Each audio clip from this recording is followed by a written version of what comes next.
Hello बच्चों, कैसे हैं आप सभी लोग। आप सभी का स्वागत है आपके अपने यूट्यूब चैनल एक्सप्लोर फिजिक्स में। तो आज हमारा जो है सर्किट नंबर जो है आपका 7 चल रहा है। एसी सर्किट जिसमें जो है एल सी एंड आर जो है मौजूद हो, यानी का मतलब सीरीज एलसीआर सर्किट हम कर रहे हैं, जिसमें जो है इंडक्टर, कैपेसिटर और रजिस्टर जो है सीरीज में जो है जुड़े हुए हों, उस सर्किट को हम लोग कर रहे हैं। तो इसका भी हम लोग जो है फेजर डायग्राम सॉल्यूशन कर रहे हैं, क्योंकि जो है इसके दो टाइप के सॉल्यूशंस यहाँ पे पॉसिबल हैं। जैसे एक एनालिटिकल सॉल्यूशन जिसमें प्योर मैथमेटिकल जो है आपका सॉल्यूशन होती है। मैथमेटिकली हमें एनालिटिकल यानी कि एनालिटिकल ट्रीटमेंट करनी पड़ती है इसमें, ठीक है। तो फेजर डायग्राम सॉल्यूशन जो है आपका बच्चों को बहुत पसंद है, तो इसलिए हम फेजर डायग्राम जो है सॉल्यूशन अभी यहाँ पे कर रहे हैं। एनालिटिकल सॉल्यूशन मैं इसके नेक्स्ट लेक्चर में करूंगा। तो अभी हम जो है सीरीज एलसीआर सर्किट पढ़ रहे हैं, जिसका फेजर डायग्राम सॉल्यूशन आपके सामने मैं लिख कर रहा हूं, ठीक है। तो ये जो है एल है इंडक्टर, ये कैपेसिटर और इस रजिस्टर जो है आपके तीनों के तीनों जो है आपके सीरीज में लगे हुए हैं। और इसमें एक एसी वोल्टेज जो है किसी वक्त instantaneous AC voltage E is equal to E naught sine omega T जो है अप्लाई कर रखी है, ठीक है। एक बात मैं आपको बोल रहा हूं कि इस जब भी मेरे वीडियोस को आप देख रहे हो तो 360 पिक्सल पे देखें, 360 पिक्सल पे देखें, उसमें आपको क्लैरिटी अच्छी मिलेगी। और सेकंड थिंग जो है आपका क्या है कि इसके बाद जो मैं लेक्चर के जो है इसके बाद जो है मैं जो जब ये थ्योरी कंप्लीट हो जाएगी, तो इसके बाद जो मैं क्वेश्चन पुटअप करूंगा उसमें लगभग जितना भी कुछ पूछ सकता है एक एलसीआर में से रिलेटेड रेजोनेंस को छोड़ के, वो सारी चीजें मैं वहां पे निकाल के आपको दिखाऊंगा, ठीक है। तो अब हम फिर आ जाते हैं इसी थ्योरी पे। तो सीरीज एलसीआर सर्किट आपका सर्किट नंबर 7 चल रहा है।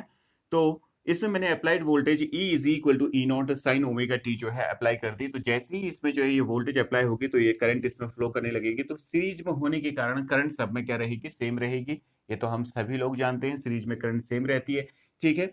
तो जैसे ये इंडक्टर में जाएगा तो इंडक्टर के अक्रॉस में जो है आपका कुछ पोटेंशियल ड्रॉप होगा, and let the potential drop across the inductor is your EL and which is equal to I into XL, where XL is your inductive reactance, यानी कि resistance provided by the inductor to this circuit, ठीक है। In the same manner when this current reach to this circuit device which is called capacitor, capacitor में जैसे पहुंचेगी तो इसमें potential drop कितना होगा, EC is equal to, that is the potential drop across the plate of this capacitor is given by EC is equal to I, where I is your instantaneous current, XC is your capacitive reactance, and which is equal to I upon omega C, because XC is your resistance offered by the capacitor। तो इसको कैसे लिख सकते हैं, 1 upon omega सी लिख सकते हैं। इन the same manner जब जो है रजिस्टर में करंट जाएगी तो जो है रजिस्टर में कुछ पोटेंशियल ड्रॉप होगा, which is denoted by ER is equal to I into R. ये पोटेंशियल ड्रॉप आपको दिख रहा है, ठीक है। अब हम सभी लोग जानते हैं, हमने इंडिविजुअली इन सर्किट्स को पढ़ा हुआ है कि यदि कोई एसी सर्किट हो जिसमें सिर्फ जो है आपका रजिस्टर ही रजिस्टर मौजूद हो, तो उसमें करंट एंड वोल्टेज जो है दोनों एक ही फेज में रहते हैं, एक ही स्थिति में रहते हैं। यानी कि करंट में जिस हिसाब से चेंज आता है वैसे वोल्टेज में आता है, और वोल्टेज में जिस हिसाब से चेंज आता है वो करंट में आता है। यानी कि जो है वो current and voltage both are in the same phase. देखो एक ही दिशा में एरो दिखा रखे हैं मैंने आपको। और हमने पढ़ा था कि जिसमें एसी सर्किट जिसमें सिर्फ जो है कैपेसिटर कैपेसिटर मौजूद हो, तो उसमें हमने देखा था कि जो है आपका जो करंट है वो वोल्टेज से, जो इसके अक्रॉस में वोल्टेज है EC, उससे 90 डिग्री आगे जो है स्थिति में रहती है, यानी कि फेज एंगल में आगे चलती है।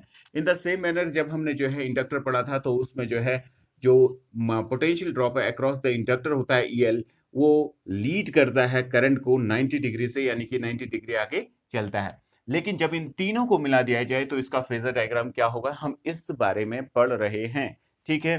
तो जाहिर सी बात है मैंने इस वोल्टेज को यहाँ पे अप्लाई किया है, तो अब मैं इंस्टेंटेनियस करंट इसमें देखना चाहूंगा। तो ऐसी स्थिति में दो स्थितियां यहाँ पे बनती हैं। एक स्थिति ये बनती है कि यदि जो है EL यानी कि potential drop across the inductor is more as compare to the capacitor. तो सबसे पहले समझते हैं इसका एक यहाँ पे स्केलेटन टाइप यहाँ पे डेवलप करते हैं, देन उसके बाद इस क्वेश्चन को करने की, इस थ्योरी को करने की कोशिश करते हैं इसका फेजर डायग्राम। तो फेजर डायग्राम बनाने की जो है कोशिश करते हैं एलसीआर का। तो सबसे पहले देखिए आप सभी लोग, जो एसी सर्किट होता है जिसमें केवल जो है रजिस्टर मौजूद होता है, तो वोल्टेज यानी कि वोल्टेज अक्रॉस द रजिस्टर और current both are in the same phase, तो मैंने एक साथ दिखा दिया। और ऐसा एसी सर्किट है जिसमें सिर्फ जो है आपका इंडक्टर मौजूद हो, तो इंडक्टर मौजूद 90 डिग्री करंट से आगे चलता है, करंट ये है, तो इसका मतलब जाहिर सी बात है ये आपका जो है इंडक्टर के अक्रॉस में वोल्टेज रहा होगा, और ये 90 डिग्री आगे चल रहा है, तो ये 90 हो गया आपका।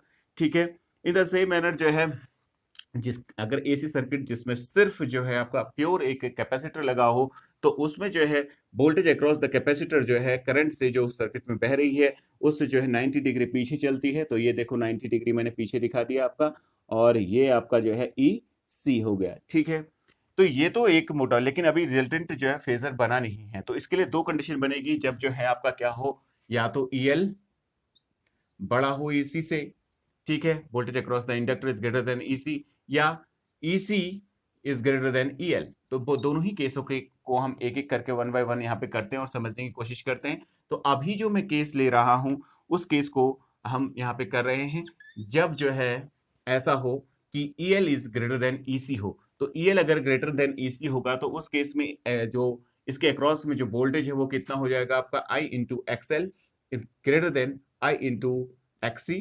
अगर हम इसको ध्यान से देखें तो I एक्सएल कितना होता है, omega L greater than 1 into 1 by omega C. अगर हम इसको देखें आई कैंसिल हो जाएगा तो ये ओमेगा आ जाएगा, यानी कि omega L is greater than 1 by omega C, और omega square is greater than 1 by L C. ये हमारे पास कंडीशन, यानी कि इस कंडीशन पे क्या होता है, तो उसी चीज को देख रहे हैं। तो फेजर को दोबारा बनाने की कोशिश करते हैं यहाँ पे। तो ये फेजर को मैं फिर बना रहा हूँ बेटा। तो फेजर देखिए, फेजर डायग्राम है इसका। तो जब रजिस्टर हो तो बोथ जो है रेजिस्टेंस और current both are in the same phase. तो करंट और वोल्टेज को मैंने एक ही दिशा में दिखा दिया, दिख रहा होगा आप सभी लोगों को। और जब जो है इंडक्टर मौजूद हो तो EL ऊपर की साइड और ये AC यानी कि 90 डिग्री के एंगल पे होता है करंट से, तो EL ये हो गया आपका। AC जो है 90 डिग्री पीछे होता है, तो ये हो गया। लेकिन अगर EL अगर ज्यादा है EC से, हमने कंडीशन क्या लगाई, फर्स्ट कंडीशन यहाँ पे लगाई, if EL is greater then EC। तो इस केस में क्या होगा, तो रिजल्टेंट वेक्टर जो इन दोनों का बनेगा, क्योंकि phasor diagram are the diagram in which voltages that is AC voltages are represented in the form of vectors। तो these are vectors, ये सभी वेक्टर्स हैं बेटा। तो जाहिर सी बात है दो वेक्टर लगे हैं, एक इस दिशा में एक इस दिशा में है, और EL ज्यादा है इस वेक्टर से EC से। तो जाहिर सी बात है इन दोनों का रिजल्टेंट जो वेक्टर बनेगा वो उस दिशा में बनेगा, और उसको कैसे दिखा सकते हैं आप, EL माइनस EC। ये हो गया। अब इसको और इसको भूल जाइए, क्योंकि इन दोनों का तो रिजल्टेंट मैंने ये बना दिया है। तो एक वेक्टर ये लगा है, एक वेक्टर ये लगा है, तो इन दोनों का रिजल्टेंट कहाँ लाई करेगा, जाहिर सी बात है यहाँ कर लाई करेगा, और उसको रिजल्टेंट वोल्टेज के नाम से जाना जाएगा। ये इंस्टेंटेनियस नहीं है, ये पीक वैल्यू या RMS वैल्यू हो सकती है बेटा, यानी कि रिजल्टेंट वोल्टेज है ये। ठीक है, और ये मान लिया जाए करंट के साथ जो एंगल कितना बना रही है आपका, 5 डिग्री बना रही है। ठीक है, तो अब हम इसी इंस्टेंटेनियस वोल्टेज यानी कि इस वोल्टेज को, रिजल्टेंट वोल्टेज को निकालने की कोशिश करते हैं। ठीक है, तो हम सभी लोग जानते थे यदि हमारे पास दो वेक्टर हो, वेक्टर A और ये वेक्टर B हो, ठीक है, और उसका रिजल्टेंट वेक्टर अगर हमें चाहिए जिन दोनों के बीच में एंगल थीटा हो, तो हम सभी जानते हैं resultant vector R is equal to कितना होता है आपका, A square plus B square plus 2AB cos theta. ये है। तो इन द सेम मैनर यहाँ पे जो है रिजल्टेंट वोल्टेज हम निकाल रहे हैं, तो resultant voltage E is equal to, अगर हम देखें, इज इक्वल टू कितना होगा, देखो जरा बेटा, अंडर रूट ये इस पैरेललोग्राम की अपोजिट साइड है, तो जाहिर सी बात है ये भी कितना होगा आपका, EL माइनस EC होगा। तो ध्यान से देखो जरा ये ER है, ये EL है, तो मुझे ये EL माइनस EC है, इसको मैंने जस्ट लिख दिया। तो ये एक वेक्टर ये है, एक वेक्टर ये है, इन दोनों के बीच में एंगल कितना है, 90 डिग्री है। देखो एक वेक्टर ये है, एक वेक्टर ER है, तो कितना हो जाएगा, this square plus this square that is EL minus EC whole square plus ER square. ठीक है, अब मैं E को फिर निकाल रहा हूं, तो E इज इक्वल टू, अगर हम ध्यान से देखें इस चीज को, अभी मैं इसको हटा दे रहा हूं बेटा, थोड़ा सा यहाँ पे जो है ज्यादा ही कंजेशन हो जा रहा है। ठीक है, तो EL कितना है, voltage drop across the inductor which is equal to कितना है, I इंटू एक्सएल। तो I इंटू एक्सएल लिखा जा सकता है, I into XL minus EC कितना है, I into XC whole square plus कितना हो जाएगा आपका, ER square that is I into R का होल स्क्वायर प्लस बेटा इसके साथ एक और चीज होगी जो प्लस में होगा, जो देखो क्योंकि 2ab cos थीटा, तो 2ab जो मैं यहाँ पे लिख के दिखा दे रहा हूँ वो 0 है बेटा, इसलिए नहीं लिख रहा हूँ उसको। क्यों नहीं लिख रहा हूँ, ध्यान से देखिए। 2a क्या है इसका, EL EC cos 90, because the angle between EL AC, EL minus EC into ER cos 90 ये है। तो cos 90 की वजह से थर्ड वाला फैक्टर, ये वाला फैक्टर जो है इसका 0 हो जाएगा, इसलिए इसको मेंशन नहीं कर रहा हूं। ठीक है, तो ये हमने यहाँ पे लिख लिया। तो हमारे पास जो है दो रिजल्टेंट ईएमएफ आया, जो एसी सर्किट है जिसमें जो है अभी इंडक्टर जो है के अक्रॉस में वोल्टेज जो है ज्यादा है, इसी तो ऐसा कुछ फेजर डायग्राम बनेगा और उसके सॉल्यूशन में यहाँ पे कर रहा हूं। तो यहाँ से देखो आई स्क्वायर कॉमन निकाल लिया तो आई के फॉर्म में बाहर निकलेगा रूट से, तो E is equal to I under root XL minus XC whole square plus R square, ये हमारे पास आ गया। अगर हम ध्यान से देखें वेयर ये जो बना हुआ है देखो XL minus XC whole square plus R square, ये जो बना है ये Z है, और यही Z जो है इंपिडेंस के नाम से जाना जाता है। Z is equal to impedance of LCR का सर्किट का इंपिडेंस है, and that can be written as Z is equal to, कैसा हो जाएगा बेटा, XL minus XC plus whole square plus R square. XL की वैल्यू कितनी होती है, omega L minus 1 upon omega C whole square plus R square. This is the total resistance by the LCR circuit to this circuit, L, C and R element to this circuit। ठीक है, यानी कि Z is your total resistance offered by these three element to this circuit। ठीक है, तो ये आपको समझ में आ गया होगा इतने पोर्शन, इतना यानी कि रेजिस्टेंस। इंपिडेंस का मतलब होता है बेटा अवरोध। अवरोध करने का मतलब देखो एक सिंगल चीज अगर जो है रेजिस्टेंस मतलब जो है आपका अवरोध करे तो उसको सिंपली रेजिस्टेंस से बोलते हैं। ये दोनों का जो दे जाता है रिएक्टेंस, बिकॉज ये रिएक्ट करते हैं, तो इन सभी का मिला के जो है कितना जो है विरोध किया इसने करंट के, एसी करंट के बहने का, दैट इज कॉल्ड इंपीडेंस। तो उसको इंपीडेंस यानी कि अवरोध कितना देगा, इतना ये आपको प्रोवाइड करेगा। अब इसमें एक और चीज अब देखते हैं, फेज एंगल। तो फेज एंगल दूसरी चीज कर रहे हैं, ये पहली चीज थी, ये दूसरी चीज है आपकी इसी में, ये तीसरी चीज देख रहे हैं फेज एंगल। तो phase angle phi, phase angle phi कभी भी निकालना हो तो आप निकालेंगे tan फाई। तो हम निकाल रहे हैं यहाँ पे tan phi is equal to कितना होगा, देखो इस डायग्राम को यदि हम देखें तो अभी मैंने यहाँ पे लिखा था EL minus EC perpendicular upon base. Perpendicular कितना है, EL minus EC, EL minus EC upon ER। कोई बोल रहा होगा सर करंट क्यों नहीं ले रहे हैं, तो करंट इसलिए ले रहे हैं बेटा वेक्टरली ये रिप्रेजेंट कर रहे हैं, तो वेक्टरली ये भी वेक्टर है, बट अभी हम वोल्टेज को ले रहे हैं, that's why perpendicular is your this and base is your ER। तो हमने यहाँ पे ले लिया। तो EL कितना है, I इंटू XL है, यह भी मैंने बताया था। EC कितना है, I इंटू XC है, अपॉन कितना हो जाएगा, I into R। I cancel out, तो ये कैसा बता, XL minus XC upon R। ठीक है, अगर मुझे यहां से फेज एंगल चाहिए तो कैसे निकाल सकता हूं, this implies is tan phi is equal to कितना हो जाएगा, इसको अगर ध्यान से देखें तो XL कितना होता है, omega L minus 1 upon omega C upon R। तो फाई चाहिए, तो phi is equal to tan inverse कितना हो जाएगा, omega L minus 1 by omega C upon R। तो ये हमारा फेज एंगल निकल गया। ठीक है यहां पे अब इसमें अगर मुझे करंट चाहिए, इंस्टेंटेनियस करंट चाहिए, ठीक है, तो instantaneous current, the value of instantaneous current is given by fourth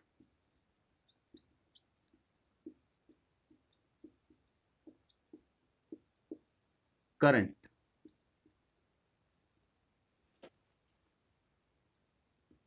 current I अगर मुझे निकालनी हो तो कैसे निकालूंगा, देखो इंस्टेंटेनियस करंट I, अगर हम ध्यान से देखो कितने फेज का चेंज आ रहा है, इतना आ रहा है, तो कुल मिला के ये सर्किट कैसा नजर आ रहा है आपको, देखो वोल्टेज जो है आगे चल रही है किससे, करंट से वोल्टेज कितना आगे चल रही है, फाई एंगल आगे चल रही है, यानी कि वोल्टेज अप्लाइड वोल्टेज ये है E is equal to E naught sine omega T. तो करंट जो है यानी कि फाई एंगल पीछे चल रही है, तो हम कैसे लिखेंगे, I not sine omega T minus phi. जबकि एसी सर्किट जिसमें केवल जो है आपका इंडक्टर ही इंडक्टर मौजूद होता था, देखो यहाँ पे इंडक्टर डोमिनेट कर रहा है, इंडक्टर ही इंडक्टर मौजूद होता था, तो उसमें अगर अप्लाइड वोल्टेज ये रहती थी तो I is equal to I not sine omega T minus pi by two, यानी कि उसमें पाई बाई टू।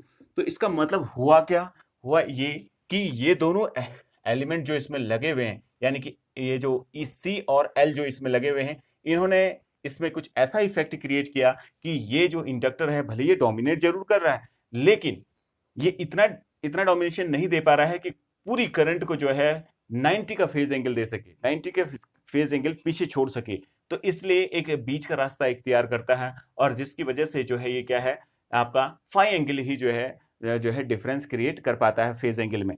तो कहने का मतलब क्या है कि माइनस फाई तभी यहाँ पे आया है। ठीक है, अब एक बहुत इंपॉर्टेंट बात यहां से हमें पता चली कि देखिए इस पूरी चीज से एक बहुत इंपॉर्टेंट बात का यहाँ पे पता चला, और वो इंपॉर्टेंट बात क्या है उस चीज को अब हम देखते हैं। ठीक है, वो इंपॉर्टेंट बात क्या है, अगर हम ध्यान से देखें इसमें कि इंडक्टर जो है डोमिनेट कर रहा है इस सर्किट में कैपेसिटर की तुलना में, तो पूरा सर्किट किसकी तरह दिखेगा आपको, तो ये पूरा सर्किट जो है कैपेसिटिव सर्किट होगा। तो पांचवा जो है हम लिखेंगे ये कैपेसिटिव सर्किट है, सॉरी कैपेसिटिव नहीं, सॉरी इंडक्टिव, बार बार निकल जाता है बेटा।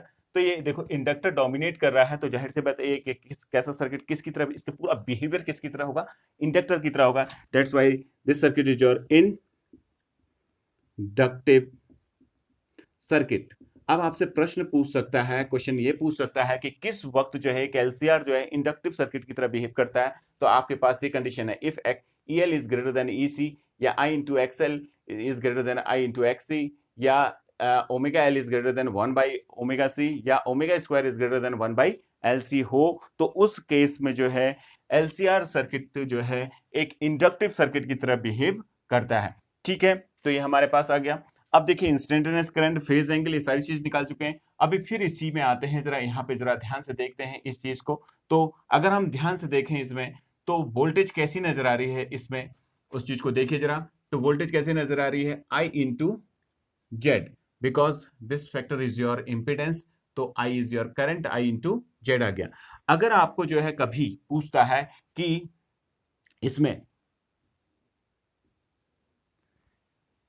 पीक वैल्यू ऑफ करंट निकालिए, पीक वैल्यू ऑफ वोल्टेज निकालिए, तो peak value of voltage is equal to peak value of current into impedance. या आपसे पूछता है आरएमएस वैल्यू ऑफ वोल्टेज निकालिए, तो ERMS is equal to IRMS into Z हो गया। तो ये हमारे पास कुछ चीजें आ गई। और छठी चीज इसमें क्या है, जैसे मान लीजिए टाइम लैग पूछता है, क्या पूछता है आपसे, टाइम लैग। तो टाइम लैग यदि आपसे पूछ रहा है, तो time lag T is equal to कितने का फेज एंगल का अंतर आ रहा है बेटा, 5 का आ रहा है, मैंने इसे पिछले लेक्चर में ही बताया था। तो T मतलब जो है आपका 360 डिग्री में, जब ये 360 डिग्री चलता है तो कितने का टाइम का अंतर आता है, यानी कि एक टाइम पीरियड का आता है, तो 1 डिग्री में कितना हो जाएगा अपॉन 360, ठीक है, और 5 डिग्री में कितना हो जाएगा into 5। This is your time lag, time lag denoted by T। तो ये टाइम लैग का क्या हो गया, आपका फॉर्मूला हो गया। ठीक है, अब सातवां, इसी में आप जानना चाहें तो इंस्टेंटेनियस पावर, सातवां कर रहे हैं,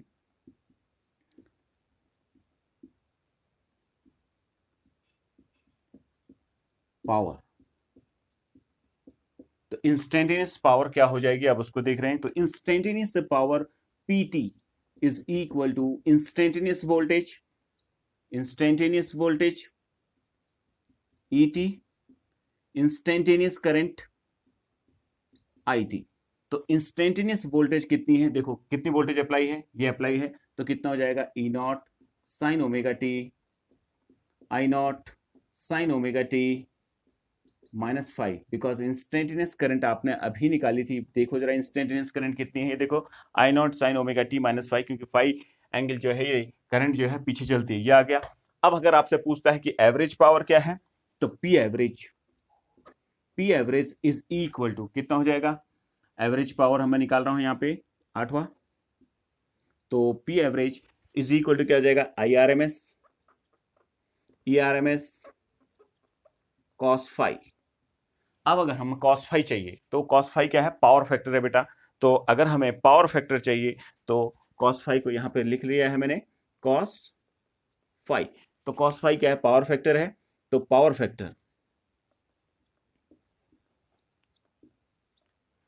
फैक्टर cos फाई अगर हम निकालना चाहें तो power factor cos phi is equal to कितना होगा, देखो जरा इस डायग्राम से cos फाई को यदि निकालना चाहें तो कितना होगा, ध्यान से देखिए जरा। cos इज योर क्या होता है, cos क्या होता है, base upon hypotenuse, base upon hypotenuse, base upon hypotenuse, base is your ER, ER upon hypotenuse क्या है, E। ER कितना है, I इंटू R, और E कितना है, E को जरा ध्यान से देखिए बेटा, E इज इक्वल टू कितना है, I इंटू जेड, यानी कि I into Z, I cancel. तो अगर हम इसको ध्यान से आगे देखें तो cos फाई कैसे नजर आएगा, cos phi is equal to R upon Z, और जेड कितना है आपका इंपीडेंस है, जो कि XL minus XC whole square plus R square. तो ये आपका जो है कि इंडक्टिव सर्किट के लिए हमने पूरा कर दिया जब EL is greater then EC हो। ठीक है, तो इसको आप सभी लोग जो है देख लीजिए। अब इसके आगे जो है एक दूसरी कंडीशन रखता हूं। ठीक है, तो अभी हमने क्या देखा कि LCR सर्किट में जब जो है potential drop across the inductor more हो एज कंपेयर टू जो है क्या हो, potential drop across the capacitor हो, तो पूरा सर्किट जो है आपका एक इंडक्टर की तरह बिहेव करने लगता है, यानी कि इंडक्टिव सर्किट की तरह बिहेव करने लगता है। ठीक है, तो यह हमारा आ गया, मैं यहां से इसको मिटा रहा हूं। ठीक है,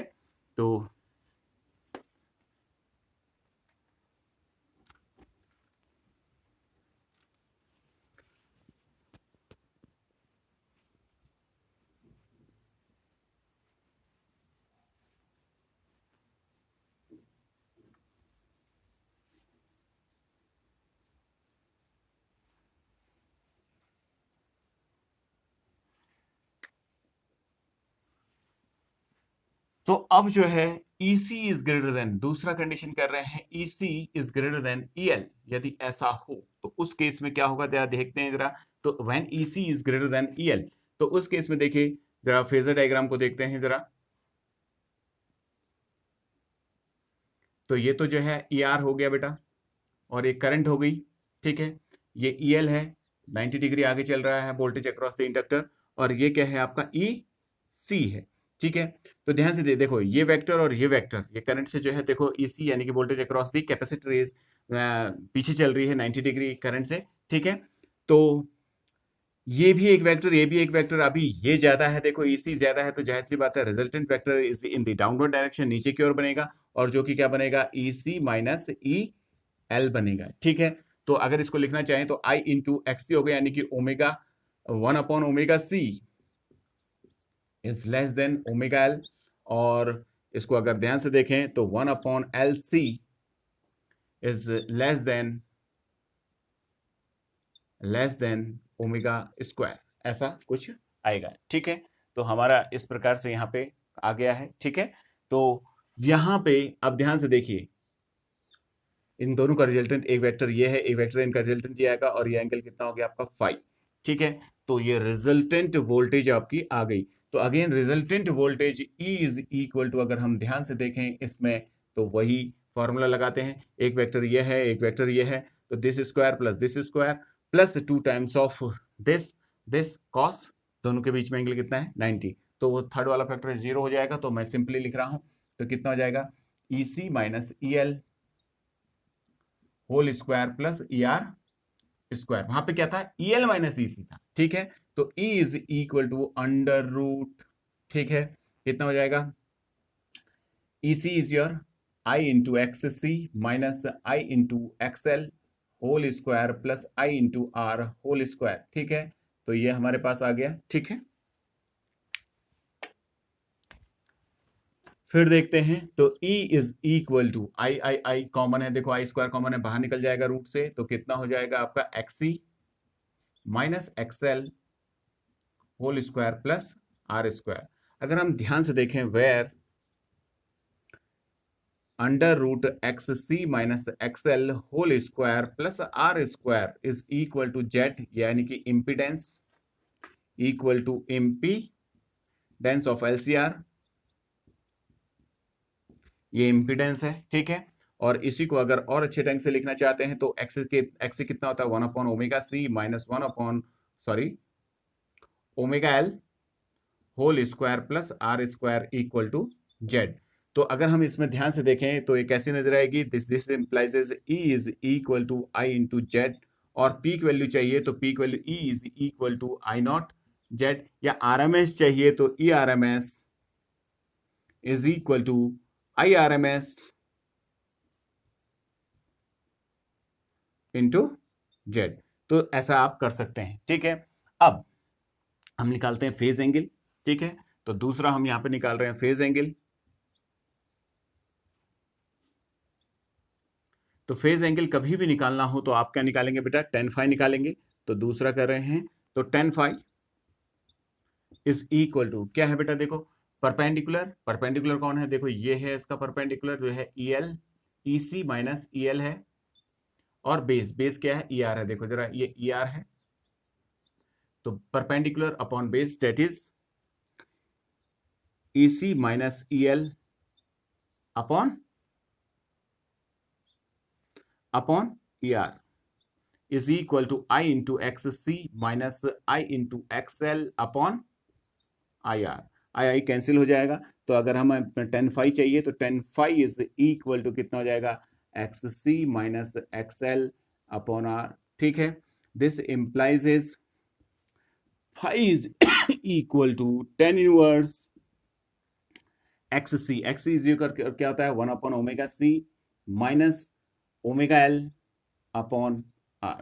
तो ये हमारा फेज एंगल आ गया। तो हमें पता चला, देखो करंट जो है वोल्टेज से, रिजल्टेंट वोल्टेज जो भी इस सर्किट में रही होगी उससे 90 डिग्री आगे चल रही है, या वोल्टेज जो है क्या चल रही है आपकी 90 डिग्री, सॉरी 90 कह रहा हूँ 5 डिग्री पीछे चल रही है, या वो 5 डिग्री आगे चल रही है। लेकिन होता क्या था, जब कैपेसिटर होता था तो 90 डिग्री करंट जो है आगे चलती थी, लेकिन अब इनका भी इंपैक्ट रहा तो इनके बीच का रास्ता आएगा कुछ, यानी कहने का मतलब ना तो करंट इधर जा सकती है प्रॉपरली, ना तो वो ये पूरी की पूरी वोल्टेज करंट के साथ चल सकती है, ना ये वोल्टेज जो है करंट से 90 डिग्री पीछे चल सकती है। तो एक बीच का रास्ता आएगा, क्योंकि और सर्किट में और भी एलिमेंट हैं, उनका भी कुछ इंपैक्ट उसमें दिखेगा।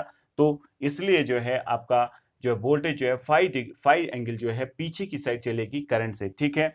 तो ये हमारे पास आ गया थर्ड। अब हम देखते हैं तो ये सर्किट कैसा नजर आया, इसमें कौन डोमिनेट कर रहा है, कैपेसिटर डोमिनेट कर रहा है। तो ये सर्किट कैसा होगा, behaviour of this circuit is your capacitive circuit, ठीक है। तो अब हम इसकी इंस्टेंटेनियस करंट को यदि निकालना चाहें,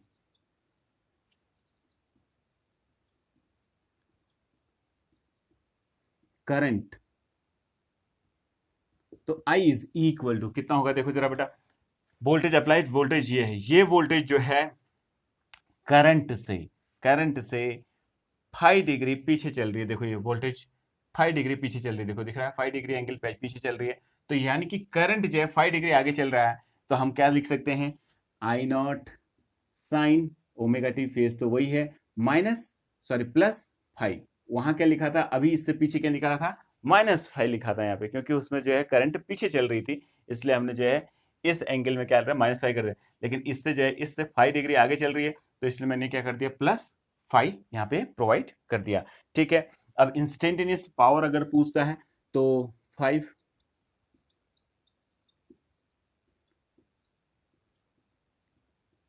पावर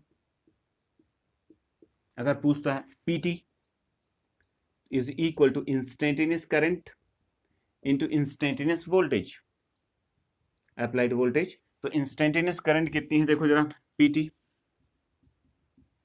PT पूछ रहा है, तो इज इक्वल टू, अगर हम देखें तो IT इज योर दिस, ये है आपका, और वोल्टेज ये है। तो पहले मैं वोल्टेज लिख लेता हूं, तो E not sine omega T, instantaneous current I not sine omega T minus plus 5, यानी कि करंट 5 डिग्री आगे चल रही है। तो ये आ गया average power, P average is equal to कितना हो जाएगा, E R M S I R M S cos 5। अब ये पावर फैक्टर की बात आ गई, तो cos 5 is equal to, cos 5 अगर इससे निकालना चाहें तो देखो, base upon hypotenuse, base is your this, hypotenuse your this, 5 by base कौन है, ई आर, हाइपोटेन्यूज कौन है आपका ई, तो ई आर कितना है आई इंटू आर, ये कितना है आई इंटू जेड, ये देखो ई क्या है I into Z, I I cancel out, that is R upon Z, और जेड की वैल्यू कितनी है आपकी, ये एक्सी माइनस एक्सएल प्लस का whole square plus R square under root equal to Z, यानी कि इंपीडेंस ऑफ द सर्किट। तो एवरेज पावर भी निकल गई यहाँ पे। अब हम टाइम लैग निकाल रहे हैं, यानी कि वोल्टेज कितने पीछे लैगिंग करती है, पीछे time lag, 6 T is equal to कितना आ जाएगा, टी अपॉन 360 इंटू 5 डिग्री का चेंज आ रहा है, तो 5 डिग्री जो है वोल्टेज पीछे चल रही है, तो ये आ गया टाइम लैग। तो हमें यहाँ पे जो है पूरा पता चल गया कि एलसीआर सर्किट को हमें कैसे करना है। तो दो केसेस यहाँ पे बन रहे हैं। एक और केस होता है जिसमें क्या होता है आपका XC is equal to XL, तो उस वक्त जो है रेजोनेंस की कंडीशन होती है जिसके लिए एकदम से हमें अलग पढ़ना पड़ता है बेटा, तो उस कंडीशन को मैं यहाँ पे इन्वॉल्व नहीं कर रहा हूँ अभी, क्योंकि अभी हम एलसीआर प्योर एलसीआर पढ़ रहे हैं, तो इसलिए जो है मैं इस कंडीशन को इन्वॉल्व नहीं कर रहा हूँ। तो इसको आप देख लीजिए, लेकिन अब ऐसे करके एक एक करके सभी का बनाने में तो बहुत दिक्कत हो जाएगी। तो इन जनरल अब हम क्या लिखेंगे उस चीज को देखते हैं। तो इन जनरल अब हम देख रहे हैं, ठीक है। तो इन जनरल अब क्या होगा, ध्यान से देखिए जरा, इन जनरल, तो इन जनरल क्या है देखिए जरा बेटा, ये जो वोल्टेज है कभी जो है सी ज्यादा हो जा रहा है, कभी एल ज्यादा हो रहा है, तो इसलिए हम क्या कर लेते हैं, जो रिजल्टेंट वोल्टेज लिखते हैं उसके बीच में ऐसे लगा देते हैं बेटा, ऐसा साइन बना देते हैं, ना कि नेगेटिव का एक सिमिलरिटी जैसा साइन बनाते हैं। इसका मतलब ये होता है कि जो बड़ा है उसको पहले लिखिए। तो यहाँ पे जितना भी है ये सब जगह पे क्या आ जाएगा, देखो ये ऐसे करके साइन आ जाएगा, ये आ जाएगा इन जनरल, ठीक है, इस ढंग से। और यहाँ पे भी देखो ये ऐसा करके साइन आ जाएगा, ठीक है, ये आ गया, ठीक है। अब इंस्टेंटेनियस पावर को यदि उस वक्त लिखना है, तो अगर इन जनरल इंस्टेंटेनियस पावर को लिखना है तो ध्यान से देखते हैं, पीटी इज इक्वल टू, ये थी इंस्टेंटेनियस पावर, ये थी सर सॉरी, ये यहाँ पे लिखी हुई है, देखो पीटी इंस्टेंटेनियस पावर लिखी हुई है। तो इंस्टेंटेनियस, ये वोल्टेज में तो कोई फर्क नहीं पड़ा, करंट ही जो है वो कर रही थी, करंट को अप्लाई करते तो वोल्टेज में फर्क पड़ता, तो वोल्टेज को उसी ढंग से दिखाते, ठीक है। जैसे आपको अप्लाइड करंट दे देता, फिर वोल्टेज निकालना पड़ता है मतलब कंपेयर करने के लिए। तो अभी यहाँ पे इस जिस हिसाब से मैंने किया है तो उसमें करंट में हमें देखना पड़ेगा। तो करंट कभी लीड कर रही थी, आगे चल रही थी, कभी पीछे चल रही थी, तो क्या हो जाएगा प्लस माइनस, प्लस माइनस क्यों लगाया, जब वो जो है करंट आगे चलेगी तो प्लस ले लोगे, यानी कि जब कैपेसिटिव सर्किट होगा, और जब जो है आपका जो है इंडक्टिव सर्किट होगा तो करंट पीछे चल रही है तो माइनस साइन ले लोगे। तो इन जनरल जो है आपका इंस्टेंटेनियस पावर का जो है ये एक्सप्रेशन आएगा, टाइम लैग वही रहेगा, बाकी सब चीजें वैसी ही रहेंगी। तो ये था आपका एलसीआर इन जनरल, ठीक है। तो इन जनरल जो है इस ढंग से हम एक्सप्रेशन को लिखते हैं, ठीक है।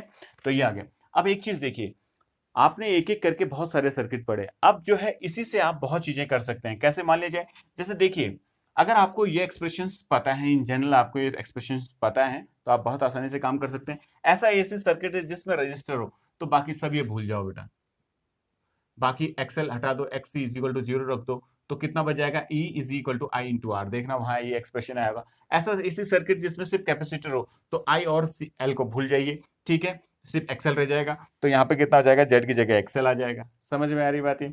इस ऐसा एसी सर्किट जिसमें सिर्फ कैपेसिटर हो, तो उसमें जो है एक्सएल को भूल जाओ और आर को भूल जाओ, सिर्फ एक्स ही रहेगा सर्किट के अंदर। तो जहां जहां एक्सप्रेशन है उन सब जगहों पे बाकी के एलिमेंट को क्या कर दोगे, 0 कर दोगे। तो अगर आपके पास ये एक्सप्रेशन अगर आप याद रखते हो, ठीक है, निकालने वक्त याद रखते हो, तो जाहिर सी बात है अब आप किसी को भी कर सकते हैं। पहले आपको वो 3 सर्किट मेन जरूर पढ़ने हैं बेटा, फिर एलसीआर पढ़ना है, ठीक है। तो अगर आप इन 3 सर्किटों को पढ़ने के बाद एलसीआर पढ़ते हैं और एलसीआर के एक्सप्रेशन याद रख लेते हैं, तो उसके बाद आपको किसी एक्सप्रेशन की जरूरत नहीं पड़ेगी। कहने का मतलब क्या है कि जो जो चीजें हैं, जैसे मान लीजिए ये नहीं है और ये दो है, सी और आर है, तो जो है एक्सएल क्या हो जाएगा, 0 हो जाएगा। तो इंपिडेंस कैसा नजर आएगा, देखो अगर सी और आर है तो इसी में से देखो, अगर मैं इंपिडेंस जेड निकालना था, मेन इंपिडेंस है जेड इज इक्वल टू कितना हो जाएगा, देखो ये सी और आर है, तो एक्सएल 0 हो गया, तो कितना हो जाएगा, X C square plus R square हो जाएगा। तो फेज एंगल कितना हो जाएगा, tan phi is equal to कितना हो जाएगा, क्योंकि एक्सएल 0 हो चुका है, एक्ससी मौजूद है, एक्ससी अपॉन आर हो गया। तो कहने का मतलब ये फॉर्मूला आपको यूज करना है, ठीक है। तो ये हमारे पास जो है कुछ चीजें आ गई हैं। अब हम जो है जो न्यूमेरिकल कर रहे हैं वो बहुत ही इंपॉर्टेंट न्यूमेरिकल है, और ये न्यूमेरिकल आपको बहुत अच्छे ढंग से हेल्प करेगा सारी चीजों को समझने के लिए, ठीक है। तो अभी मैं उस न्यूमेरिकल को यहाँ पे लिख रहा हूँ, ठीक है। आप सभी लोग देखिए इसको, ठीक है। तो अब इस न्यूमेरिकल को हम करते हैं।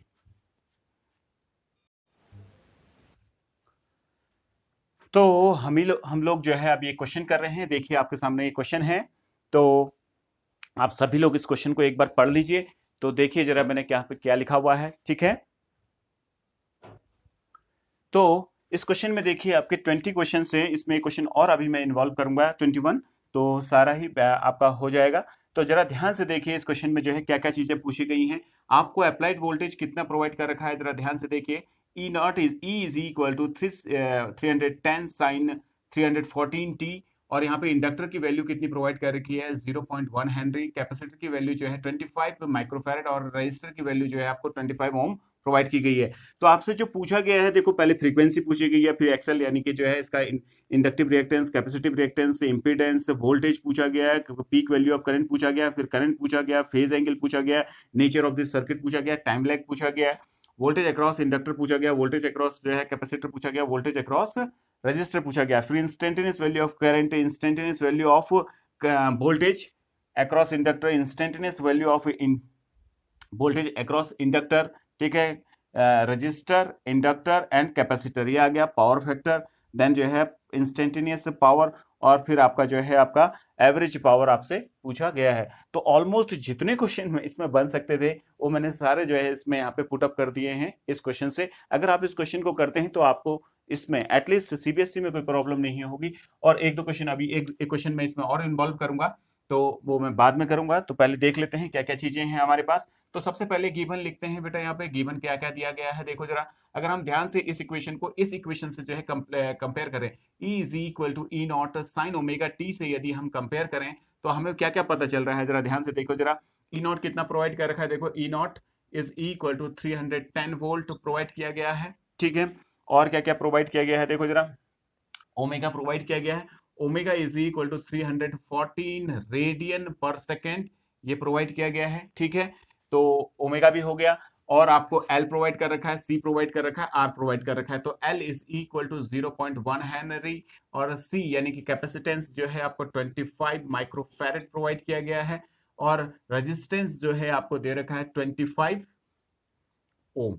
ये आपको सारी चीजें प्रोवाइड कर रखी हैं, ठीक है। और आपसे सबसे पहले पूछ रहा है फ्रीक्वेंसी। तो हम जानते हैं, देखो हमारे पास जो फॉर्मूला है, पहला फॉर्मूला क्या है आपका, omega is equal to 2 pi nu होता है। तो न्यू इज इक्वल टू कितना हो जाएगा, ओमेगा अपॉन 2 पाई। तो पहला क्वेश्चन मैं यहाँ पे कर रहा हूँ, फर्स्ट क्वेश्चन। तो हमें तो फ्रीक्वेंसी चाहिए, तो फ्रीक्वेंसी ऑफ दिस एसी जो अप्लाई कर रखी है वोल्टेज, इसकी फ्रीक्वेंसी कितनी है हम ये देखना चाह रहे हैं। तो कितना हो जाएगा, ओमेगा अपॉन ये जो है ओमेगा अपॉन 2 पाई है। ओमेगा की वैल्यू कितनी है आपकी 314 है, और ये कितना है 2 इंटू 3.14, डेट इज इतना आ गया आपका। तो इससे इसको कैंसिल करोगे तो ऐसा आएगा, ऐसे ऐसे कटेगा, तो ये 100 यानी कि ये कितना हो जाएगा 50 हर्ट्ज। तो पहला आंसर आपने निकाल लिया, फ्रीक्वेंसी जो है यानी कि पहला हो गया आपका। अब आपसे एक्सेल पूछ रहा है दूसरा, तो एक्सेल कितना होगा जरा ध्यान से देखते हैं। तो हम यहाँ पे जानते हैं एक्सेल इज इक्वल टू कितना होता है, देखो X L is equal to omega L. तो यहाँ पे भी लिखते हैं, तो X L is equal to omega L. Omega की वैल्यू कितनी है 314, एल की वैल्यू कितनी है देखो जरा, यहाँ पे एल की वैल्यू 0.1 हेनरी, यहाँ पे देखा 0.1 henry, 0.1 henry is equal to, जब इससे मल्टीप्लाई होगा तो कितना होगा 31.44 कितना हो जाएगा ओम, ठीक है। ये आपका आ गया। तो तीसरा एक और क्वेश्चन देखिए, अब आपका एक्स सी। तो एक्स सी ये है आपका, तो वो कितना प्रोवाइड कर रखा है देखो, X C is equal to 1 upon omega C होता है। तो हम लिख रहे हैं इसको, तो 1 by omega, omega is your 314 सी की वैल्यू आपको प्रोवाइड करके देखो 25 माइक्रोफैरड, 25 यानी कि 25 इंटू 10 टू द पावर -6। जब इसको सॉल्व करेंगे तो ये आपका जो वैल्यू प्रोवाइड करेगा एक्स सी 127.4 ओम। थोड़ा सा कैलकुलेशन में टाइम लगेगा करके बेटा मैंने थोड़ा सा आंसर इसके रखे हुए हैं, तो मैंने निकाल रखे हैं, तो पहले से मैं इसमें लिख दे रहा हूं, ठीक है। तो अब इसके बाद जरा देखते हैं क्या पूछ रहा है। ये दूसरा जेड पूछ रहा है, आप देखो यहाँ पे देखो जेड पूछ रहा है, तो तीसरा चौथा क्वेश्चन जो है आपका क्या होगा, Z. Z is equal to कितना होता है बेटा, हम सभी लोग जानते हैं, यहाँ पे देखो X L minus X C whole square plus R square. तो यहाँ पे देखो एक्सी ज्यादा है तो क्या लिखेंगे, एक्ससी माइनस एक्सएल लिखेंगे, ठीक है। इक्वल टू कितना होता है आपका जेड, तो एक्ससी माइनस एक्सएल का होल स्क्वायर, देखो X C minus X L, X C minus X L कितना है, देखो एक्सी ये है ज्यादा है एक्सएल से, ठीक है। तो एक्सी माइनस एक्सएल तो कितना हो जाएगा, देखो X C minus X L this minus this करोगे तो ये आपका आएगा 96 square plus R square, R is 25। जब इसको सॉल्व करेंगे तो ये आएगा आपका 99.2 ओम। ये आपका आ गया। फिफ्थ आपसे पूछा गया वोल्टेज। वोल्टेज पूछ लिया इसने, वो कुछ भी मेंशन नहीं कर रखा है। अगर उसने मेंशन कर देता पीक वैल्यू निकाल दीजिए, इंस्टेंटेनियस वैल्यू निकाल दीजिए यार, तब तो क्लियर हो जाता, लेकिन वोल्टेज पूछ लिया। तो इसका मतलब क्या है बेटा कि वो आरएमएस वैल्यू ऑफ वोल्टेज पूछ रहा है, क्योंकि जब भी हम जो है वोल्टेज को निकालेंगे तो हमारा जो जो काम करता है, जो एमीटर या वोल्ट मीटर हम जब लेते हैं तो एसी एमीटर या एसी वोल्ट मीटर लेंगे तो वो जो है आपका किस में देता है, आरएमएस वैल्यू में जो है रिजल्ट देता है आपको, यानी कि कोई भी रीडिंग जो है आपका आरएमएस वैल्यू में देगा। तो इसने सिंपली वोल्टेज पूछा है। तो जब भी कभी ऐसा कभी किसी की भी चीज की वोल्टेज, चाहे वोल्टेज इसके अक्रॉस में पूछे चाहे इसके अक्रॉस में पूछे, चाहे अगर उसने सिंपली वोल्टेज अक्रॉस दिस कह दिया तो इसका मतलब आरएमएस वैल्यू निकालनी है। अभी तो इसने सिंपली वोल्टेज पूछा तो इसका मतलब होल सर्किट का जो है आरएमएस वोल्टेज ये पूछ रहा है। तो कितना हो जाएगा, ई आरएमएस इज इक्वल टू कितना हो जाएगा, आई आरएमएस इंटू जेड, ऐसा हो जाएगा। तो आईआरएमएस तो हमें पता नहीं है, आईआरएमएस हमें निकालनी पड़ेगी, क्योंकि जो है देखो वोल्टेज पूछ रहा है तो वोल्टेज इज इक्वल टू क्या होता है, अगर हम निकालना चाहेंगे तो ईआरएमएस। अब ये तो हमें पता नहीं है, लेकिन हमें दूसरा फॉर्मूला पता है। देखो अगर हम ध्यान से देखें तो ईआरएमएस इज इक्वल टू कितना होता है, ई नॉट अपॉन अंडर रूट 2। तो हम यहाँ पे वही यूज करते हैं, तो E R M S is equal to E naught upon under root 2। तो ई नॉट की वैल्यू हमें पता है, देखो देखो कितनी दे रखी है, 310 upon under root 2। On solving this you will get 219.2 volt, ये आपका आ गया। और सिक्स क्वेश्चन क्या पूछ रहा है, अब आपका सिक्स क्वेश्चन देखिए जरा, सिक्स को देखिए। सिक्स हमारे पास क्या है, आई नॉट, आई नॉट पूछ रहा है, तो अब हम आई नॉट बड़े आसानी से निकाल सकते हैं। तो आई नॉट इज इक्वल टू कितना हो जाएगा, ये not upon upon Z. E not कितना है आपका, देखो जरा, ई नॉट कितना है आपका 310, और जेड कितना दे रखा है 99.2। जेड देखो 99.2 निकाला था अभी हमने, 99.2 है, तो जेड की वैल्यू रख ली, ये आ गया। तो अगर हम इसको सॉल्व करते हैं तो पीक वैल्यू ऑफ जो है क्या आ जाएगी, करंट आ जाएगी, और ये वैल्यू है आपकी 3.125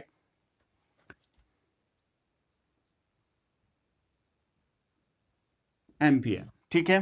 तो छठा क्वेश्चन भी हो गया आपका, ये भी हो गया, ये भी हो गया, ये भी हो गया, ये भी हो गया।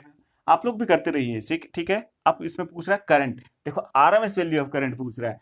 करंट बोला तो इसका मतलब कुछ नहीं बोला ना उसने, तो इसका मतलब आरएमएस वैल्यू ऑफ करंट पूछ रहा है। तो 7 जो है आपका आईआरएमएस निकाल रहे हैं हम, तो कितना हो जाएगा, अगर हम देखें तो कितना होता है, देखो आई नॉट अपॉन अंडर रूट 2 होता है। तो आई नॉट कितना निकला था, 3.125 अपॉन अंडर रूट 2। आप इसको ऐसे भी निकाल सकते थे, आईआरएमएस को ऐसे भी निकाल सकते थे, आईआरएमएस इज इक्वल टू कितना हो जाएगा, ईआरएमएस क्या हो गया अपॉन जेड करके भी निकाल सकते हैं, ठीक है। तो ईआरएमएस की वैल्यू को रखिए और फिर जेड की वैल्यू को रखिए, तब भी निकाल सकते हैं। लेकिन हमारे पास ये वाला फॉर्मूला भी है, हमने जो है आरएमएस वैल्यू निकाल रखी है इसकी, तो आई नॉट की वैल्यू हमें जब ऑलरेडी पता है तो हम ऐसा क्यों करें, तो ऐसा भी आप कर सकते हैं, ठीक है। तो ये हो गया। तो ये हमारे पास कितना है, देखो जरा ये आरएमएस, इसको इन दोनों को सॉल्व करेंगे तो ये आएगा आपका 2.2 ampere. RMS value of current भी निकल गया। फेज एंगल पूछ रहा है अब आपसे, तो फेज एंगल यानी कि 10 फाई, तो 8 tan phi is equal to कितना होता है एक्सएल, यहाँ पे कितना हो जाएगा X C minus X L upon are.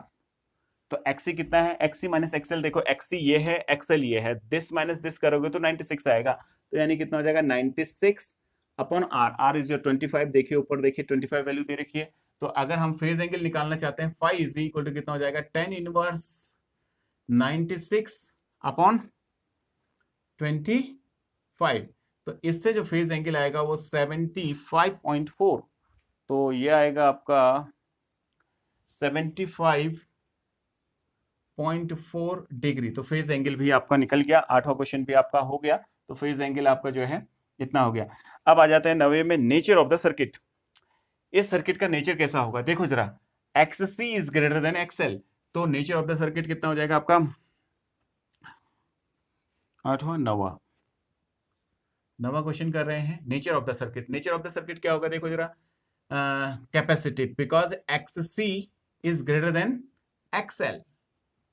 XC को देखो कितनी वैल्यू है, XC कितनी 127.4 है, XL की वैल्यू जो है 31.4 है, जाहिर सी बात है XC इज ग्रेटर, तो ये कैसा हो जाएगा, कैपेसिटिव सर्किट हो जाएगा।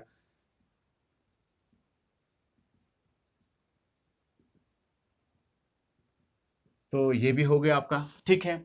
अब हम 10th कर रहे हैं।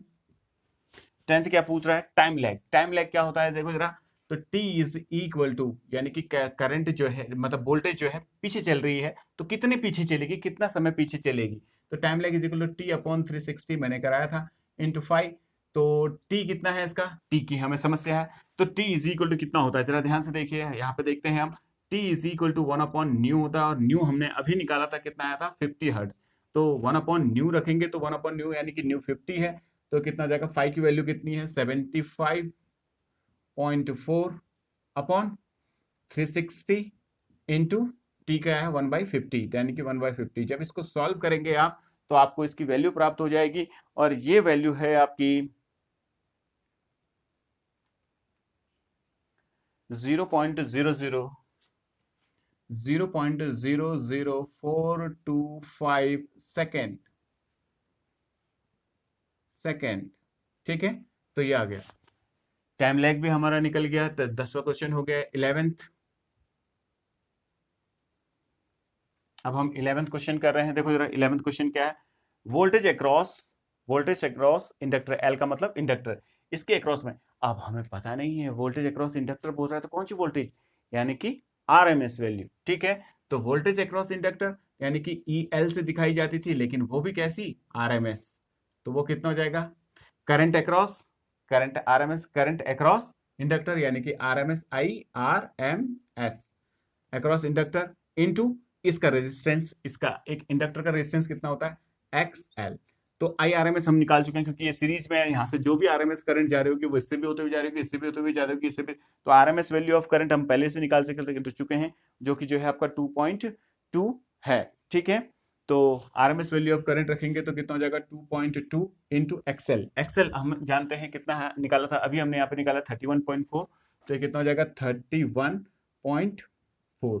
जब इसको सॉल्व करेंगे तो आपको आपकी वैल्यू मिल जाएगी, वो वैल्यू है आपकी 69.38 वोल्ट। सिमिलरली अब हमसे क्वेश्चन नंबर 12 पूछ रहा है आपका। 12 क्वेश्चन नंबर कितना है, देखिए क्या है, बोल रहा है वोल्टेज अक्रॉस कैपेसिटर, तो वो भी फिर आरएमएस वैल्यू निकलेगी। तो सी का मतलब वोल्टेज अक्रॉस कैपेसिटर, और क्या पूछ रहा है, वो भी आरएमएस, क्योंकि कुछ मेंशन नहीं किया तो आरएमएस, तो आरएमएस से करंट जाएगी उसमें, current into resistance of capacitor. तो करंट सबके लिए सेम होगी, क्योंकि सीरीज में लगे हुए हैं। तो IRMS कितना है आपका 2.2, अभी आपने ऊपर लिखा था 2.2, और XC आपने अभी निकाला था, तो XC कितना है 127.4, और इसको यदि आप सॉल्व करेंगे तो आपको वैल्यू मिलेगी वोल्टेज अक्रॉस 281.51 वोल्ट, ये आपका आ गया। और अब आपका जो है 13th question, voltage across register पूछ रहा है, तो वो भी आरएमएस वैल्यू होगी, तो आरएमएस वैल्यू, तो यानी कि IRMS इंटू आर। देखो 13th क्वेश्चन क्या है आपका, वोल्टेज अक्रॉस रजिस्टर आर पूछ रहा है, तो जाहिर सी बात है आरएमएस वोल्टेज पूछ रहा है, तो वो कितना हो जाएगा 2.2 इंटू रजिस्टेंस कितना दे रखा है देखो 25 ओम, तो 25 इन दोनों को मल्टीप्लाई कर देंगे तो आपको जो है potential drop across the resistor आ जाएगा, और वो रजिस्टर का पोटेंशियल ड्रॉप 55.24 है, तो ये ऑन एन एवरेज वैल्यू है 55.24 वोल्ट हो गया। अब हमारा हो गया। अब पूछ रहा है इंस्टेंट, यहां से परेशानी आपकी बढ़ती है, ठीक है। तो अब इसको हम करते हैं, तो instantaneous value of current I T पूछ रहा है, देखो आई टी पूछ रहा है, तो क्या होगा, वोल्टेज इतनी अप्लाई, करंट इतनी अप्लाई की गई थी, सॉरी वोल्टेज इतनी अप्लाई की गई थी, कितने 310 साइन इतना टी, तो जाहिर सी बात है हमें भी ऐसा ही लिखना पड़ेगा, तो कितना हो जाएगा I not peak value sine omega T plus इसमें करंट कौन डोमिनेट कर रहा है, कैसा सर्किट है, कैपेसिटिव आगे चल रहा है, कितना एंगल चल रहा है, फेज एंगल फाई जो हमने निकाला था इतना आगे चल रहा है, तो जाहिर सी बात है अब हमें यहां पे भी लिखने ओमेगा टी प्लस फाई आएगा, क्योंकि फाई एंगल जो है करंट आगे चल रही है, वोल्टेज अगर ऐसा लगा हो तो करंट 5 डिग्री आगे चलेगी, तो अब उसको पूरा इसमें लिख लेते हैं, आई नॉट की जगह क्या लिख सकते हैं देखो जरा, तो वही मैं लिख रहा हूं यहाँ पे, देखो आई नॉट की जगह क्या लिख सकते हैं आप, आई नॉट आपने निकाल रखा है वो कितना है 3.125, यानी कि 3.125 साइन ओमेगा कितना है बेटा 314 t plus phi angle, phi कितना है देखो आपका, फाई जरा ध्यान से देखिए 75.4, यानी कि करंट जो है लीड कर रही है ना इसमें, तो इंस्टेंटेनियस आ गया। 14th क्वेश्चन पे हो गया। 15th क्वेश्चन, अब इसको देखते हैं, voltage across instantaneous voltage across resistor 15, तो कितना हो जाएगा instantaneous voltage across resistor E R T,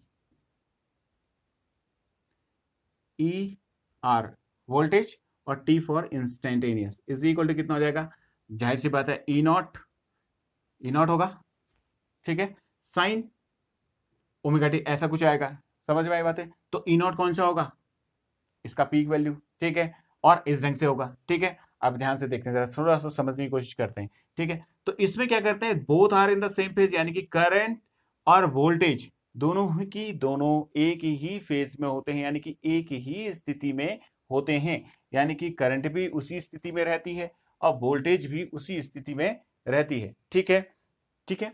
तो करंट और वोल्टेज अगर एक ही स्थिति में रहेंगी, ठीक है, यानी कि ये देखो करंट जैसी वोल्टेज है, वोल्टेज ये अप्लाई वोल्टेज ये है आपकी, ये ऐसी स्थिति में है, तो करंट भी क्या रहेगी, मतलब जो है इसके अंदर जो वोल्टेज है, इसके अंदर की जो वोल्टेज है वो भी वैसी ही रहेगी, लेकिन इसका पीक वैल्यू ऑफ वोल्टेज होगा, जो यहाँ पे इसकी पीक वैल्यू ऑफ वोल्टेज है, तो इसकी वोल्टेज कौन सी है, इसकी वोल्टेज हमने निकाली थी, इसकी वोल्टेज हमने जो है, अगर हम आरएमएस वैल्यू ऑफ वोल्टेज देखें तो वो वोल्टेज हमारे पास अक्रॉस रजिस्टर ये आई थी, तो इसका पीक चाहिए हमको, लेकिन तो इसका पीक वोल्टेज कितना हो जाएगा, इसका पीक वोल्टेज अगर निकालना चाहें, देखो ये RMS value of voltage across क्या है आपका रजिस्टर है, तो RMS value of peak value of voltage across resistor is equal to कितना हो जाएगा आपका RMS value of voltage across resistor into कितना हो जाएगा √2,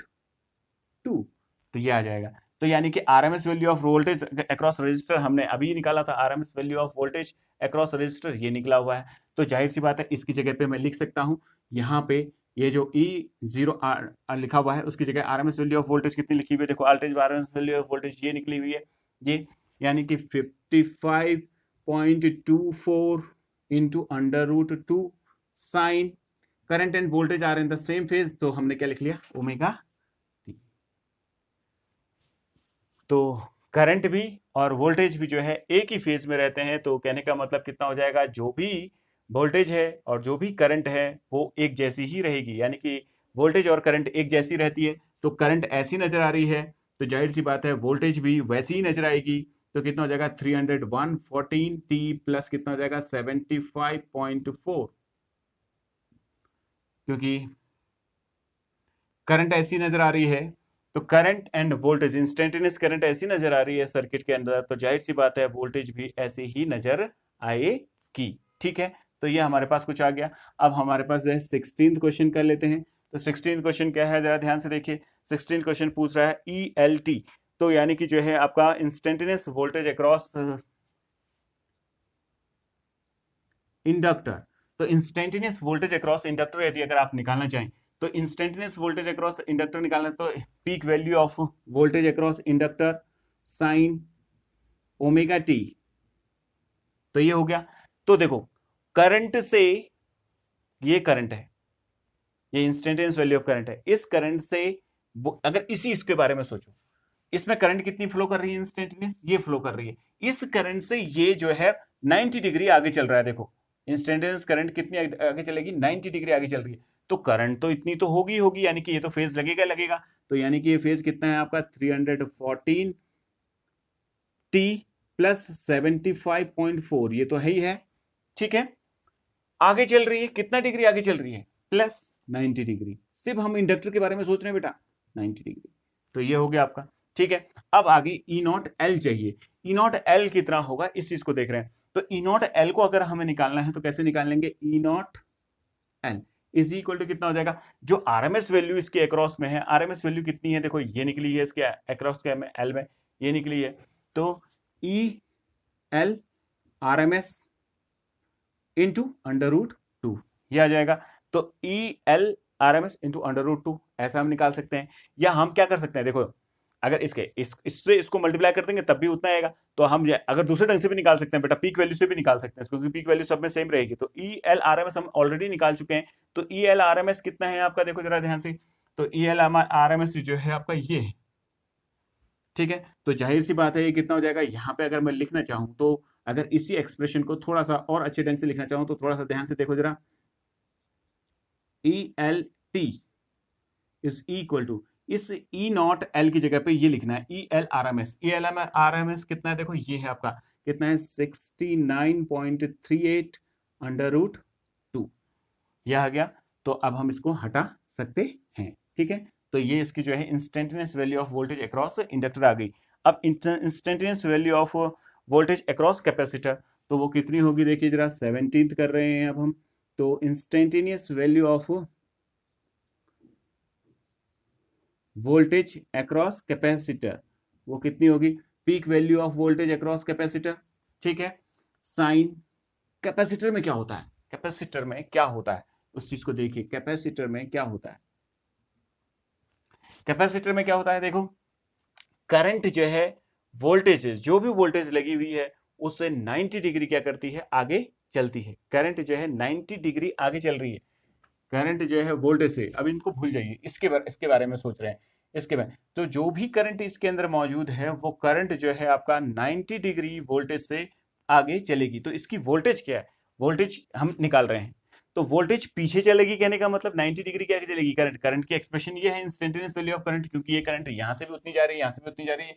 तो ये इंस्टेंटेनियस वैल्यू ऑफ करंट है, यानी कि जो है वोल्टेज 90 डिग्री पीछे चलेगी। तो जो भी आपके पास ये एक्सप्रेशन है, ये वाला एक्सप्रेशन है, ये का 314t प्लस 75.4, इसमें वोल्टेज जो है 90 डिग्री पीछे चलेगी, यानी कि -90, ये आपका हो गया, ठीक है। अब ई नॉट सी है, तो ई नॉट सी वैसे निकालेंगे। E not C is equal to कितना हो जाएगा आपका, E C R M S into √2। E C R M S आप जानते हैं, देखो E C R M S कितना है आपका 381, ठीक है।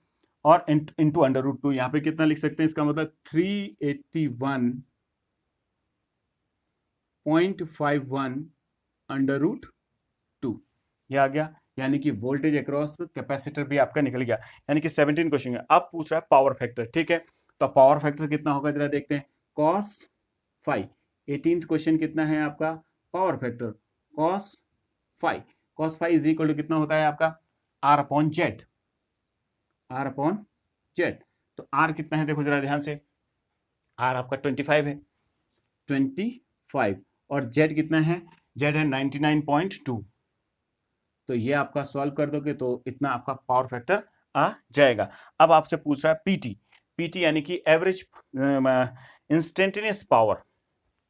तो पीटी 19th क्वेश्चन क्या है आपका, पीटी है। तो पीटी इंस्टेंटेनियस पावर, तो instantaneous power is equal to क्या होगा, इंस्टेंटेनियस वोल्टेज और इंस्टेंटेनियस करंट, ऐसा ही तो होगा। तो इंस्टेंटेनियस वोल्टेज कितना है, देखो जरा, इंस्टेंटेनियस वोल्टेज को अगर हम लगा पीटी निकाल रहा हूं मैं, तो इंस्टेंटेनियस वोल्टेज जो अर्धेस ये लगा रखी है आपकी 310 साइन 314t, और इंस्टेंटेनियस करंट अभी ऊपर निकाली थी, कितनी निकली है 3.125, ठीक है, साइन 314t प्लस 75.4, ये हो गया, ठीक है। तो ये इंस्टेंटेनियस पावर आ गई। अब हमें निकालनी है एवरेज पावर, ठीक है। मैं थोड़ा सा मिटा लेता हूं बेटा, तो यहां पे निकाल लेता हूं एवरेज पावर को, ठीक है। ये था आपका 19th क्वेश्चन। तो एवरेज पावर, पी एवरेज, इसके बाद आपसे 20th क्वेश्चन पूछ रहा है, 20 है आपका पी एवरेज। तो P average is equal to कितना होता है, I R M S, E R M S cos phi. इसको अभी हमें प्रूव करना है बेटा, इसको हम अगले चैप्टरों में प्रूव करेंगे। तो ई आर एम एस कितना है बेटा, देखो जरा, अभी आपने निकाला है ई आर एम एस कितना है आपका, इतना है। आई आर एम एस देखो इतना है, यानी कि 2.2। ई आर एम एस कितना प्रोवाइड कर रखा है, देखो ई आर एम एस आपको 219.2 into cos phi. Cos phi कितना है आपका, ध्यान से देखो 55 अपॉन, ये देखो पावर फैक्टर कितना है, यहाँ पे देखिए, देखो ये दिख रहा है आपका कॉस फाई कितना है आपका 25 अपॉन 99.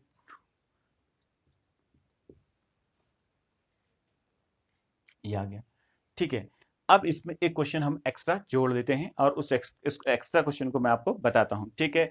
तो वो है आपका 21 क्वेश्चन है। 21 क्वेश्चन आपसे ये पूछा जा रहा है बेटा, तो देखिए आप देखो, इस पूरे सर्किट में जो है आपने सारे क्वेश्चंस को आपने निकाल लिया, ठीक है।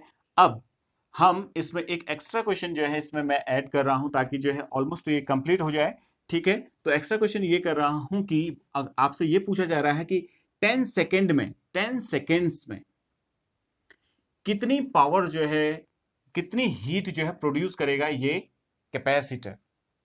हीट प्रोड्यूस इन कैपेसिटर कह रहा हूं, आपका रजिस्टर। हीट